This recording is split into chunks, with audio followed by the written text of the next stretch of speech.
Assalamualaikum warahmatullahi wabarakatuh. Kita lanjut pembahasan kita di ekologi atau ekosistem ya. Kemarin kita udah belajar ekologi itu apa, kemudian ekosistem itu apa, udah kita jabarin juga apa itu sistem. Kemudian kita udah review lagi tingkat-tingkatan biologi atau hierarki biologi.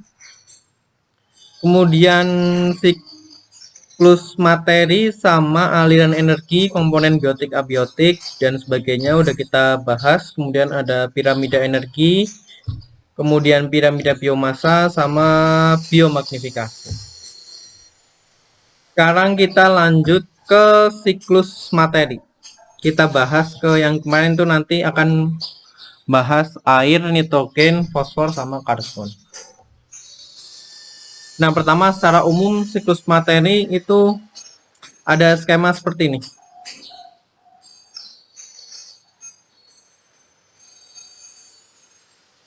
Jadi ada yang namanya reservoir ya. Ada reservoir A, reservoir B, reservoir C, sama D. Reservoir itu apa? Reservoir itu adalah sesuatu yang tersedia secara melimpah. Jadi misalkan di sini ada material organik atau senyawa organik, itu ada dua sumbernya. Yang pertama dari makhluk hidup, yang kedua dari fosil, bahan bakar, dan sebagainya. Itu kan kalau dilihat secara senyawanya, minyak bumi itu termasuk senyawa organik yang berdasar atom karbon. Jadi rantai utamanya berubah atom karbon. Dan makhluk hidup juga seperti itu. Rantai utamanya adalah rantai karbon. Jadi dua reservoir ini adalah reservoir dari materi organik. Materi organik bagian besar atau bisa dibilang semuanya ya berasal dari dua reservoir ini. Yang pertama adalah makhluk hidup itu sendiri, kemudian yang kedua dari bahan bakar fosil. Dan bahan bakar fosil itu sendiri itu juga asalnya dari makhluk hidup yang terfosilkan ya, menjadi fosil. Nah, kalau dari yang sudah menjadi fosil ini kan kalau bisa dibakar ya, misalkan minyak itu kan bahan bakar fosil. Dia itu kalau dibakar nanti menjadi materi anorganik atau inorganik, menjadi CO2 umumnya. Kemudian ada dari makhluk hidup. Makhluk hidup ini nanti juga kalau mati akan terdekomposisi atau ketika masih hidup melakukan ekskresi ya, pembuangan zat-zat sisa, itu juga zat-zat sisanya merupakan material, ada material anorganik di situ. Nah, dari material anorganik ini sendiri ada yang ditangkap oleh makhluk hidup, terutama yang produsen ya, ditangkap oleh makhluk hidup. Kemudian dari makhluk hidup sendiri itu ada yang tadi digunakan untuk ekskresi, kemudian digunakan untuk memenuhi kebutuhan hidupnya, untuk respirasi dan sebagainya. Ada juga yang nanti makhluk hidupnya terfosilkan. Kemudian reservoir yang anorganik itu ada dua, reservoir yang T sama yang D. Kalau yang T ini ya dari atmosfer, dari air, dari tanah dan sebagainya. Kalau yang D ini dari dari mineral pada batu-batuan. Ya, ini mineral dalam batu-batuan ini hampir seperti fosil ya kalau di makhluk hidup. Jadi materi anorganik yang ada di alam bebas itu kan bisa termineralkan, jadi terpadatkan gitu ya. Jadi tidak dalam bentuk yang bebas karena menjadi mineral, tersimpan dalam batu. Cuman kalau yang tersimpan dalam batu ini bisa juga nanti terjadi erosi, kemudian jadi terlepas lagi ke lingkungan, jadi bentuk yang lebih bebas, bisa dimanfaatkan oleh makhluk hidup. Dan yang di lingkungan ini juga bisa tersedimentasi menjadi batu, jadi mineral yang ada di batu. Nah, ini secara umum siklus materi kalau dilihat dari reservoirnya. Jadi ada reservoir A ini isinya adalah makhluk hidup, sumber materi organik. Kemudian reservoir B ini adalah sumber material organik juga, ini di fosil. Kemudian ada reservoir C, materi anorganik di lingkungan, di atmosfer, di air sama di tanah. Kemudian reservoir D ini materi anorganik yang ada di mineral, yang sudah termineralkan. Nah, ini kalau dilihat dari segi rantai makanan atau jaring-jaring makanan, ini ada abiotic reservoir, kemudian dimanfaatkan oleh produsen, kemudian produsernya dikonsumsi oleh konsumen, nanti ada yang produsernya terdekomposisi, konsumennya terdekomposisi dan sebagainya, nanti kembali lagi ke reservoir yang abiotik, dan abiotik ini nanti kalau terfosilkan atau kalau misalkan yang ini jadi fosil atau yang ini termineralkan, ini nanti menjadi menjadi mineral lagi. Jadi prosesnya udah bukan biologi lagi kalau di sini. Ini udah geologi.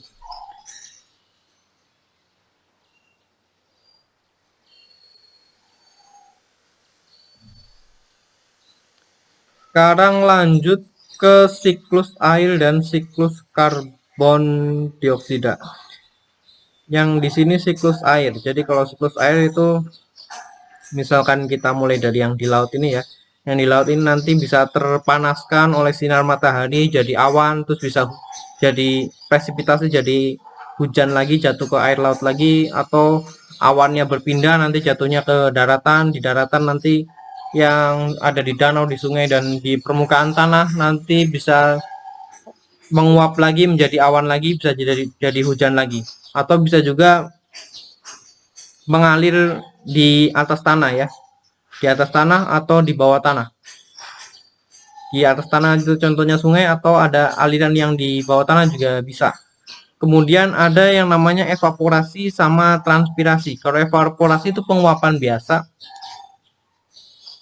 Kalau transpirasi itu umumnya yang dari makhluk hidup. Jadi kalau di atas tanah ada air di atas tanah, kemudian airnya menghilang, itu namanya prosesnya adalah evaporasi. Cuman kalau ada makhluk hidup di situ, dia kan kalau bernafas ada uap airnya juga di dalam nafasnya. Nah, berarti itu mengeluarkan uap air juga. Itu termasuk sumber uap air. Dan itu namanya bukan evaporasi, tapi namanya adalah transpirasi. Jadi sumbernya ada dua ya. Ada evaporasi itu yang di atas permukaan tanah, kemudian ada yang transpirasi itu yang dari makhluk hidup. Ya, intinya akan menjadi siklus ya. Akan menjadi siklus, ada sebagian besar jadi awan, kemudian turun lagi, kemudian evaporasi sama transpirasi, naik jadi awan lagi, turun lagi, dan seterusnya. Menjadi siklus. Karena setiap materi itu adalah siklus. Kemudian siklus karbon. Kalau siklus karbon ini misalkan di sini dari reservoir yang D ya, dari fosil yang dibakar kemudian menghasilkan CO2 adanya di atmosfer, kemudian makhluk hidupnya melakukan respirasi jadi CO2 juga di atmosfer, CO2-nya nanti dibakar untuk fotosintesis. Hasil fotosintesisnya nanti dimakan oleh konsumen tingkat 1, kemudian dimakan konsumen tingkat 2, kemudian yang ini bisa mati, yang ini bisa mati juga, terus terdekomposisi, CO2-nya jadi ada di tanah ya, dan seterusnya. Ada juga yang di air ya, binatangnya ikan ya. Kalau di sini ikan berarti nanti dia memakan ikan yang lebih kecil memakan fitoplankton sama plankton. Fitoplanktonnya itu juga termasuk yang bisa fotosintesis. Di sini tidak ditunjukkan. Ini nanti kalian juga bisa mati, karbonnya jadi ke tanah lagi. Kalau ikannya jadi fosil, nanti jadi bahan bakar fosil juga. Tapi prosesnya sangat lama. Kemudian siklus nitrogen. Nah, nitrogen itu sumbernya itu dari udara. Dan kita kalau bernafas tuh tidak bisa ya menangkap N2 dari udara masuk ke dalam tubuh, itu nggak bisa. Yang bisa ketangkap oleh kita itu cuma O2. Sedangkan kita juga butuh N2 sebenarnya. Bukan dalam bentuk N2-nya, tapi N-nya itu sendiri. Kita mendapatkan N itu dari mana? Kalau kita tidak bisa menghirup N2 dari atmosfer, kita itu dapatkan bisa dari tanaman atau dari hewan. Tanamannya itu bisa dapat dari mana? Dia bisa dapat dari akarnya ini bersimbiosis dengan bakteri. Nah, bakterinya ini yang bisa mengikat nitrogen bebas dari udara. Kalau di sini nih contohnya ada di sini ya, nitrogen fixing bacteria, berarti dia bakteri yang bisa mengikat nitrogen, dan ini bersimbiosis dengan tanaman, jadi tanamannya bisa mengikat nitrogen. Nah, kemudian tanamannya itu nanti bisa dimakan oleh makhluk hidup yang lain, jadi nitrogennya jalan ke makhluk hidup yang sini, kemudian makhluk hidupnya bisa mati atau tanamannya bisa mati, nanti terurai oleh dekomposer. Kalau diurai berarti nanti jadi anorganik lagi. Di sini dicontohkan ada NH4, dari dekomposer jadi NH4, atau dari bakteri yang mampu mengikat N2 dari dalam udara, kemudian diikatnya tapi tidak dalam bentuk N2. Ini di sini nitrogen fixing berarti mengikat N2 kemudian melakukan amonifikasi. Berarti N2 yang diikat itu diamonifikasi, diubah menjadi amonia. Amonia ini nanti bisa diubah menjadi ion amonia, berarti NH4+. Kemudian ada juga bakteri yang bisa melakukan nitrifikasi, berarti yang NH4 ini diubah jadi nitrit, jadi NO2. Kemudian ada juga yang nitrifying, jadi dari nitrit menjadi nitrat. Kemudian ada juga yang denitrifying, berarti yang ini nanti jadi NO3-nya jadi N2.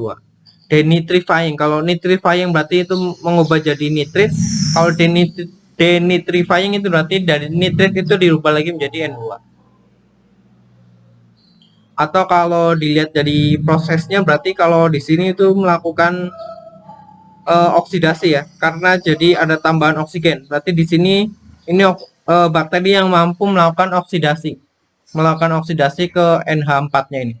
Dilakukan oksidasi, kemudian yang ini ke sini juga oksidasi karena N-nya ketambahan oksigen, kemudian dari sini yang denitrifying ini berarti dilakukan reduksi karena N-nya berkurang. Jadi karena oksigennya berkurang, jadi cuma N. Nah, intinya terjadi juga siklus di sini. Nanti yang di atmosfer ini bisa dimanfaatkan lagi oleh bakteri yang bisa mengikat N2 dan seterusnya. Balik lagi menjadi satu siklus. Kemudian ini adalah siklus fosfor ya. Fosfor itu juga termasuk materi, jadi terjadi siklus juga. Intinya mirip-mirip sama yang ini ya, mirip-mirip sama yang nitrogen sama karbon. Cuman kalau di sini tidak ada pembakarannya. Di sini juga tidak ada pembakaran. Yang di sini ini memakai bakteri, yang di sini ini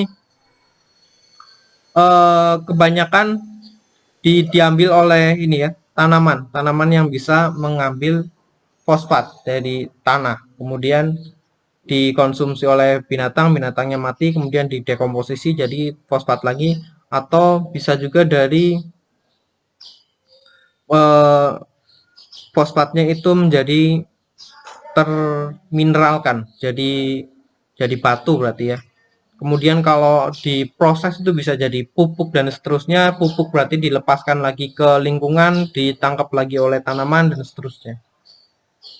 Nah, fosfat-fosfat yang berlebih ini kan tersedimentasi berarti nanti jadi batu dan seterusnya. Jadi itu intinya siklus yang 4 ya. Ada siklus air, kemudian siklus karbon, kemudian siklus nitrat atau N2, kemudian siklus fosfat. Nah, siklus yang air ini udah pada tahu lah ya. Intinya proses yang vital di sini adalah evaporasi, transpirasi, kemudian jadi hujan.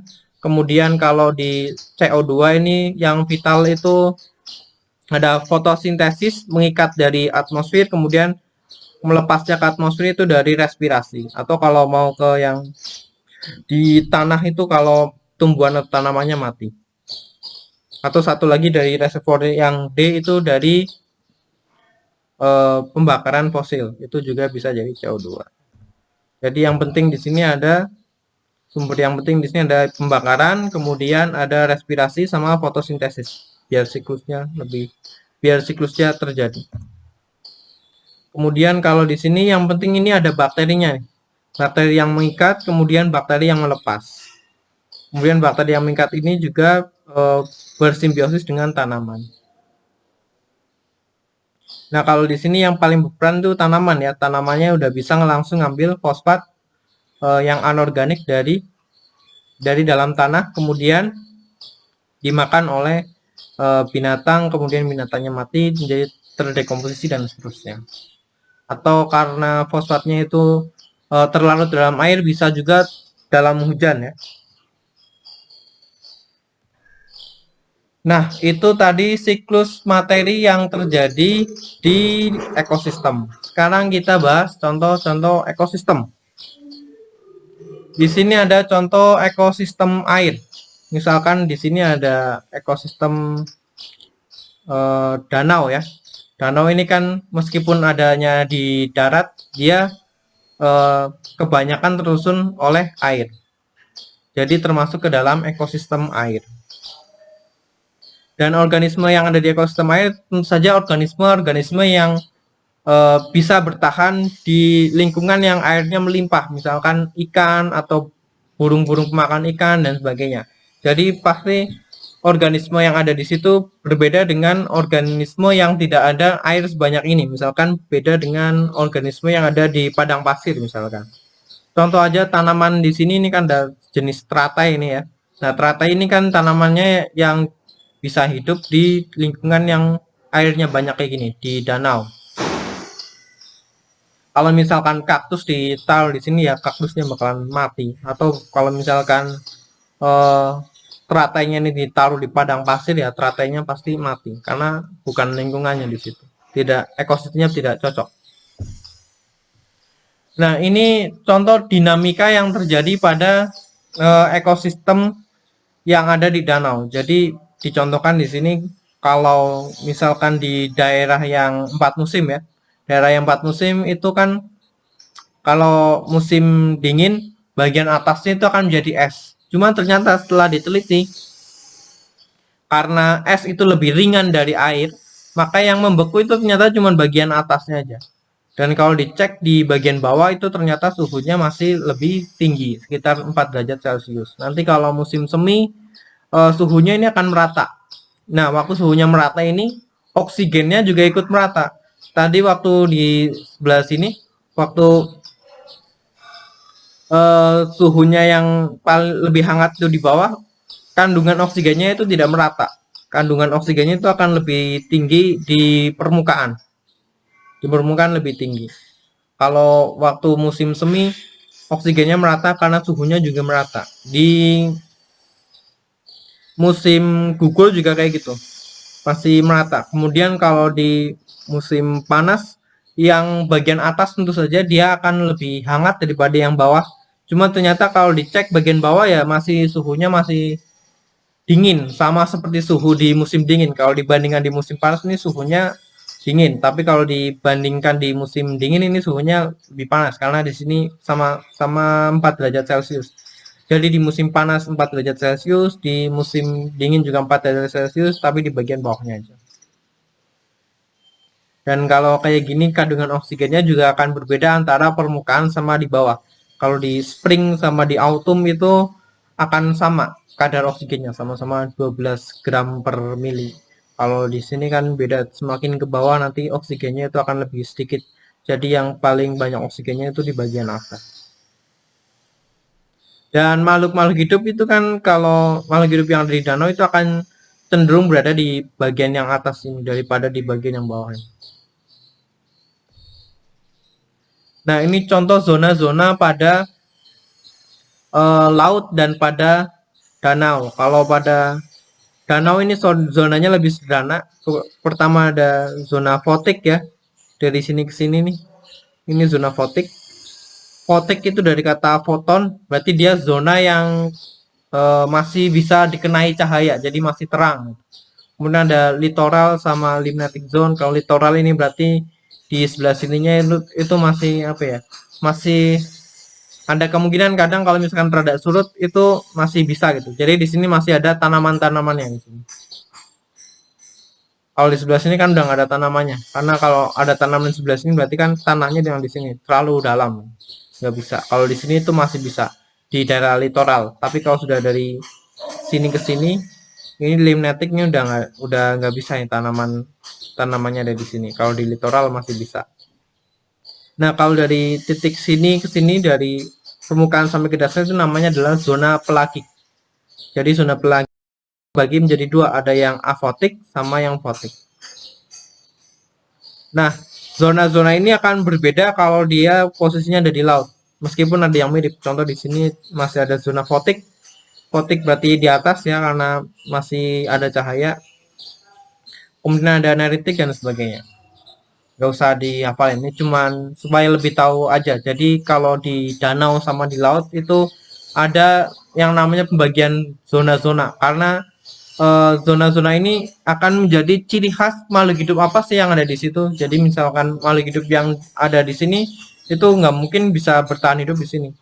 Sebaliknya juga kepiting-kepiting atau makhluk hidup yang biasa ditemuin di sini itu nggak bisa pindah ke sini karena zona hidupnya itu beda.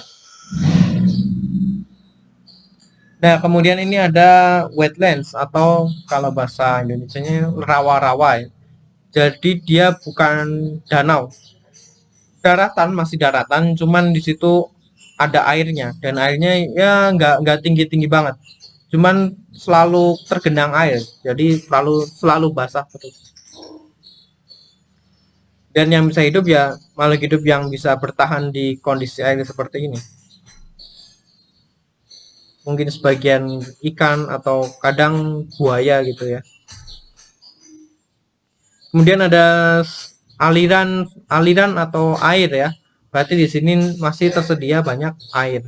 Cuman kondisi airnya mengalir. Kalau di danau kan dia cenderung stagnan, cenderung menetap. Kalau di sini airnya mengalir. Berarti karakter makhluk hidup di sini juga yang bisa bertahan dalam kondisi air mengalir ya. Kemudian ada estuari atau apa ya? Kalau bahasa Indonesia mungkin daerah muara sungai. Ini masih mirip dengan sungai, cuman waktu alirannya itu lebih cenderung tidak deras gitu. Jadi laju airnya cenderung lambat, meskipun masih ada lajunya. Beda dengan kalau yang di sungai ini kan airnya benar-benar mengalir gitu. Kecepatan mengalirnya itu lebih cepat. Kalau di estuari itu mengalirnya akan lebih lambat. Kemudian ini zona pelagik, bioma yang di zona pelagik.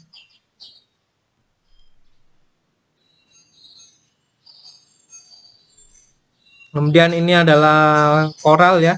Koral berarti di daerah fotik karena masih bisa terkena cahaya matahari. Nah, kemudian ini contoh ekosistem darat. Yang pertama ini ada contohnya tropical forest atau hutan hujan tropis ya. Tropical rainforest. Contohnya ini ada di Kalimantan. Ya, ciri-cirinya kayak gini, terjadi hujan yang intensif, hujannya sering, kemudian tumbuhannya besar-besar, tinggi-tinggi, daerahnya lembab dan sebagainya. Dan cenderung ada di dekat garis khatulistiwa. Kemudian ada padang pasir, desert ya. Ini di daerah yang kering. Nah, karena di daerah yang kering maka tanamannya juga yang bisa hidup di daerah situ, di daerah yang kering, contohnya kaktus gitu ya. Kaktus itu kan tidak butuh banyak air, jadi bisa hidup di padang pasir. Kemudian ada savana. Savana ini berarti kalau di bahasa Indonesia itu padang rumput ya atau sabana. Tapi lebih tepat diartikan sabana karena kalau padang rumput nanti takutnya lapangan itu termasuk padang rumput, padahal bukan ya. Kalau padang rumput yang dimaksud savana itu ya yang kayak gini. Yang kayak gini, padang rumputnya luas dan adanya di daerah-daerah sini. Baru bisa dikatakan savana atau sabana ya. Di sini binatangnya itu kayak citah, singa dan sebagainya. Dan binatang-binatang yang melakukan perburuan ya. Melakukan perburuan kucing-kucing besar itu kan kalau berburu itu butuh dataran luas supaya bisa berlari ya. Kalau di hutan hujan tropis itu akan lebih susah. Makanya harimau dan sebagainya di hutan hujan tropis itu sudah mulai langka. Selain karena perburuan, karena memang habitatnya lebih cocok kalau ada di padang rumput kayak gini.